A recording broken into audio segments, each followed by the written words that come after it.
Assalamualaikum warahmatullahi wabarakatuh. Perkenalkan, nama saya Yoga Dwi Saputra. Saya dari Program Studi Ilmu Komunikasi Universitas Nasional. Di sini saya akan mengerjakan tugas 2 dari mata kuliah Psikologi Komunikasi.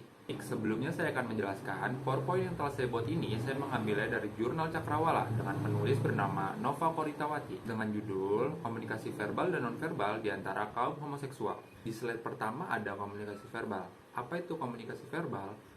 Komunikasi verbal adalah bentuk komunikasi yang disampaikan oleh komunikator kepada komunikan dengan cara tertulis maupun lisan.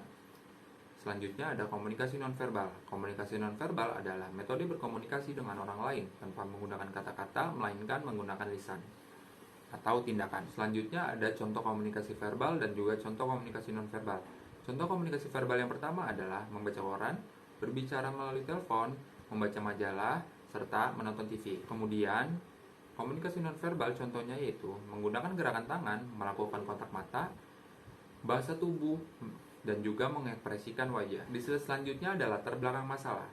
Homoseksual seringkali dipandang sebagai sampah masyarakat, khususnya di Indonesia. Sikap, sifat, dan perilaku homoseksual dianggap menyimpang dari norma yang ada. Homoseksual mengacu pada rasa tertarik secara perasaan, kasih sayang, hubungan emosional, dan secara erotis baik secara predominan lebih menonjol maupun eksklusif atau semata-mata terhadap orang-orang yang berjenis kelamin sama, dengan atau tanpa hubungan fisik. Di Indonesia, jumlah homoseksual menunjukkan kuantitas yang sangat signifikan. Terlihat belakangan ini mereka semakin berani untuk menguapkan keberadaan mereka di dalam masyarakat. Salah satu contohnya seperti Gaya Kelabes Makassar yang anggota homoseksualnya melebihi 100 orang. Selain di Makassar, Gaya Kelabes ini juga terlebih dulu terbentuk di Jakarta dan Bali, kemudian menyusul di beberapa daerah lainnya. Jadi, menurut Sulistiani, jumlahnya bisa saja sekitar 10.000 orang lebih di Indonesia. Selanjutnya ada kerangka teoretik.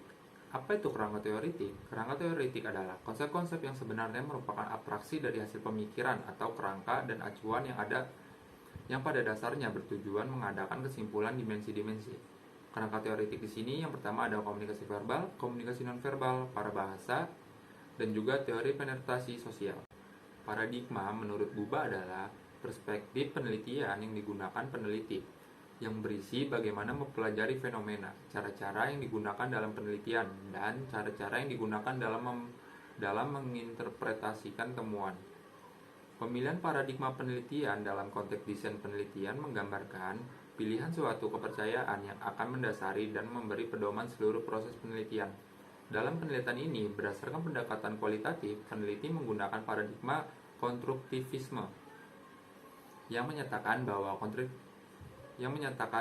konstruktivisme pendekatan kualitatif menekankan analisis proses dari proses berpikir secara indukatif yang berkaitan dengan dinamika hubungan di antara fenomena yang diamati dan senantiasa menggunakan logika ilmiah. Peneliti akan menginterpretasikan bagaimana subjek memperoleh makna dan lingkungan dan bagaimana makna tersebut mempengaruhi peneliti.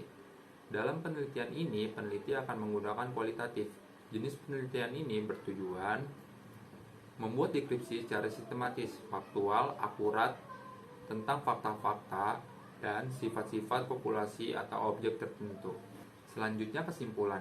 Setelah melakukan wawancara dan analisis, penelitian ini dapat disimpulkan yaitu lama hubungan berpengaruh dalam penggunaan komunikasi verbal dan juga nonverbal yang dilakukan pasangan kaum homoseksual. Semakin lama hubungan yang dijalani, semakin memahami komunikasi verbal dan nonverbal yang dilakukan setiap individu. Peranan yang disepakati memengaruhi komunikasi verbal dan nonverbal yang dilakukan dalam hubungan kaum homoseksual. Sebagai contoh, pada pengaruh penampilan perbedaan peranan top, bottom, dan juga verse sangat signifikan dalam berpenampilan.